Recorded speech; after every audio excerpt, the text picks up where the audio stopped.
ఈరోజు అడుగుదామని ఉదయం నుండి 10 o'clock నుండి మొదలు పెడితే 2:30 గంటల వరకు మించుమించు అంటే 4:30 గంటలు నిల్చుంటే కూడా ఆడబిడ్డలుగా మేము ముగ్గురం 4:30 గంటలు అసెంబ్లీలో నిల్చుంటే కూడా కనీసం మైక్ ఇవ్వడానికి భయపడతా ఉన్నారు. ఎందుకంత భయం అండి ముఖ్యమంత్రి గారు?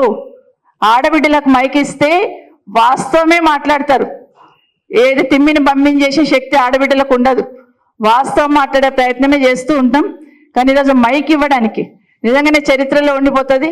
రేవంత్ రెడ్డి గారు ముఖ్యమంత్రిగా ఉన్నప్పుడు, కాంగ్రెస్ ప్రభుత్వం అధికారంలో ఉన్నప్పుడు అసెంబ్లీలో ముగ్గురు ఆడబిడ్డలు 4:30 గంటలు నిలబడితే కూడా మైక్ ఇవ్వలేరనే మాట చరిత్రలో ఉండిపోతుంది. ఖచ్చితంగా మార్పు తీసుకొచ్చున్నారు మీరు. నిజంగానే ఆ సీట్ సైడ్ చూస్తూ ఉంటే ఈరోజు ముఖ్యమంత్రి గారు కూర్చున్న సీట్ సైడ్ చూస్తూ ఉంటే ఎలాంటి మహానుభావులను ఆ సీట్ మీద చూసాం కదా. ఒక రాశి